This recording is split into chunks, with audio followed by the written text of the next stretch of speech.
앞세우는 것에 대한 하나의 진단을 내렸는데 이제 인류는 멸망 15분 전이다. 그렇게 예언을 했다고 하지 않습니까? 요즘 들어서도 역사자들이 뭐라고 하냐면 이제 인류의 멸망은 5분 전에 왔다.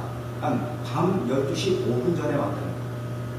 여러분, 우리는요, 하나님을 믿는 저와 여러분들이 정말 이 말씀을요, 그냥 웃으며 들으면 안 될 것 같아요. 정말 우리의 종말이 가까웠습니다. 우주적인 종말이 조만간 닥쳐올 것 같아요. 세상적인 종말이 분명히 닥쳐옵니다.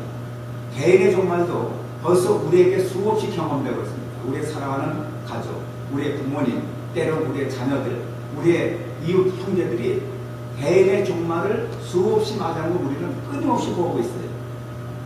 어제도 뉴스를 보니까 독일에서 음악 관람을 하던 그 청년 젊은 남녀들이요, 너무 사람들이 너무 몰린 바람에 얽히고 숨겨서 넘어져서 수백 명이, 그러니까 수십 명이 죽고, 한 몇 명이 죽고 수백 명이 압사당해 죽고 수백 명이 부상을 당했고, 개인의 종말이 있습니다. 하루에도 종말이 있듯이 우리의 삶에도 반드시 종말이 오듯이 우리의 어떤 전체적인 삶은 종말을 향해서 가름질하고 있는 거예요. 우리는 아무도 나의 종말이 언제인지 모르지만은 분명히 내일을 알지 못하고 사는 게 우리 인생 아닙니까? 그렇기 때문에 우리 희망을 가져야 돼요. 내일을 알지 못하는 불안한 삶을 살면서 희망이 사라진다면 그것처럼 불행한 사람이 어떻겠어요? 그래서 절망 속에서 희망을 가져라. 내가 큰 절망적인 상황에 빠졌을 때 그때가 비로소 희망이 시작된 때라 하는 것을 말씀드렸죠. 절망의 시작은 희망의 시작은 바로 절망할 때다. 오늘 본문의 말씀을 통해서 우리가 생각해보자 하는 것은, 그럼 절망하는 사람들은 어떻게 그 절망에서 벗어날 수가 있는가, 무엇을 해야 되는가 라는 것을 우리 한 가지 단어를 가지고 한번 생각해 보고자 합니다. 희망의 시작이 절망이라면 그 희망을 향해서 나아가는 하나님의 자녀들은 과연 무엇을 해야 될까? 희망의 주체가 되시는 주님을 향해서 다른짓 해야 되지 않겠어요? 그 다른짓을 하는데 해야 될 일이 무엇이냐? 바로 기도하는 거랍니다. 기도하지 않으면 우리의 희망은 그냥 우리의 소원으로 끝날 건 현실적으로 다가올 수 없는 거예요. 그래서 우리는 오늘 느헤미야서 1장 4절 5절 말씀을 통해서 바로 희망을 품고 나가는 하나님의 자녀라면 마땅히 해야 될 최고의 사명이 있는데 바로 기도 생활하는 거다.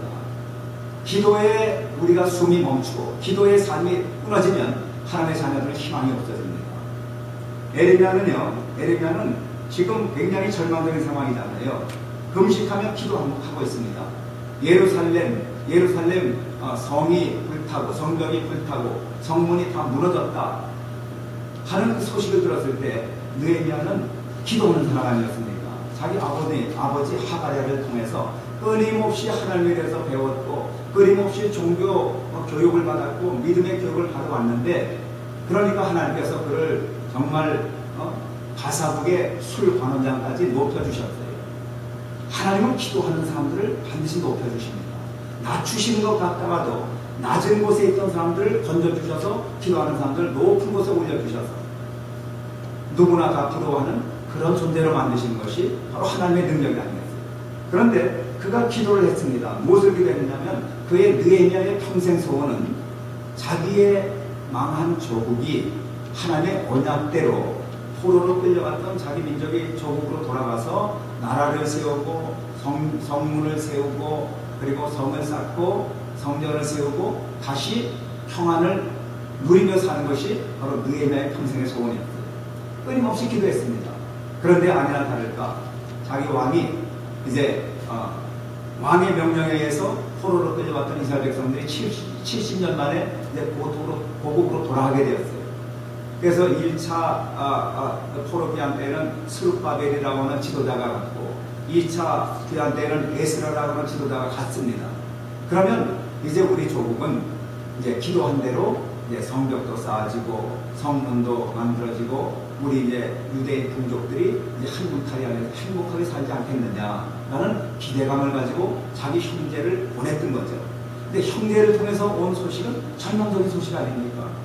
성벽이 다 불타고 성문이 다 부서졌다는 거예요. 그런 얘기죠. 한나라는 예루살렘 성문 회파되고 성문들은 소화되었다 하는지라. 하여튼 불타고 부서졌다는 이때의 느헤미야는요, 지금 오늘 본문의 말씀대로 그 자리에서 주저앉아서 울고 통곡하며 금식하며 기도를 했다고 합니다. 사실 기도할 수 있는 상황이 아닙니다. 왜냐하면 느헤미야가 기도를 그동안 얼마나 많이 했습니까? 자기 동족에서 끊임없이 기도하고 소망을 품고 기도하고, 그리고 자기 형제들을 보내서 이제 우리나라 백성들이 어떻게 좀 잘 살지 않느냐라고 물어봤더니 웬걸 자기 기도의 결과와는 달리, 기도의 그 제목과는 달리 나라가 다 망했다는 거예요. 여러분, 성벽이 무너지고 성문이 다 불탔다는 것은 단지 성벽만 무너지고 성문만 불탄 걸 말할까요? 그것은 하나의 표현일 뿐이죠. 옛날 고대시대에 전쟁이 일어나서 벌써 성곽이 무너지고 성문이 불탔다는 것은 그 안에 있는 사람들은 완전히 능지처참 당했다는 얘기입니다. 백성들은 칼에 찔려 죽고 창에 찔려 죽고 집마다 다 불살러지고 성벽과 성문이 소화되었다는 말은 그 안에 들어있던 모든 사람들이 다 죽임을 당했거나 온갖 능욕과 모욕을 다 당합니다. 식량을 다 빼앗긴 거 말합니다.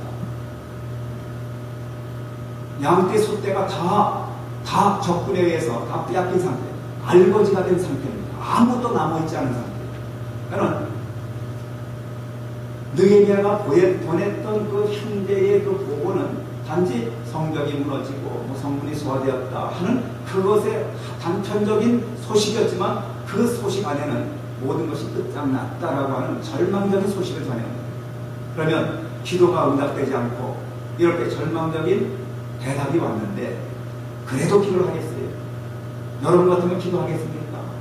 여러분 같으면 열심히 하나님을 믿어서 믿기 전에는 그런 대로 괜찮게 나가던 사업이 하나님을 믿기 시작하고 하나님의 열심히 기도 생활하고 하나님께 충성을 하고 있는데 이상하게 사업이 점점 망하고 사기당하고 물질 잃어버리고 정말 길거리에 나앉게 됐을 때 여러분 계속 기도하시겠어요? 정말 그건 힘든 일입니다. 그래도 기도한다는 것은 얼마나 어리석은 일이고 얼마나 이해하기 힘든 일입니다. 하나님을 믿으면 기도하는 사람들의 기도를 하나님이 다 들어주셔야 하는데 오히려 기도하고 났더니 모든 것이 다 수풀어더라고요. 다 절망적인 상황이 됩니다. 그럴 때 어떻게 하나님을 믿겠습니까? 하나님 떠나는 게 지혜로운 방법이죠. 그런데 느헤미야는 여기에서 오히려 울며 금식하며 하나님께 더 기도하는 거예요. 이것이 바로 오늘 하나님의 자녀들이 정말 희망의 삶을 살기 위해서는 어려울 때에 절망의 환경에 빠졌을 때 해야 될 일이 무언가를 우리에게 분명히 보여주시는 하나님의 위로의 말씀입니다. 기도해야 합니다. 느헤미야는 하나님이 어떤 하나님인가를 알았습니다. 그는 아버지의 교육을 통해서 자기의 삶을 통해서 끊임없이 신앙교육을 받았어요. 신앙의 뿌리가 깊었습니다. 보통 사람들 같으면 절망하고 좌절하고 손을 털고 하나님 등져야 할 그 상황 속에서 느헤미야는 오히려 하나님 향해 더 금식하고 더 기도하면서 하나님 없이는 나는 아무런 희망이 없습니다. 하나님께 희망을 걸고 나갔어요. 하나님이 그것을 기뻐하시는 겁니다. 하나님은 느헤미야를 통해서 바로 절망 중에 있는 사람들은 이렇게 희망의 기도를 드려야 된다라고 하는 메시지를 저와 여러분들에게 주고 있는 겁니다. 절망에 빠졌을 때 사람들은 하나님을 등집니다. 하나님 믿어봐야 소용없네. 하나님 열심히 시간 바치고 나의 정력을 바치고 나의 모든 것을 다 바치고 물질까지 바치고 모든 것을 다 바쳤는데도 왜 하나님이 아무런 변화도 없느냐? 하나님은 주무실 하나님이냐? 무능력한 하나님이 아니냐? 하나님은 아니면 이 시대의 하나님이 아니신 게 아니냐? 이제 옛날의 하나님은 이제 사라지신 분이 아니냐? 그런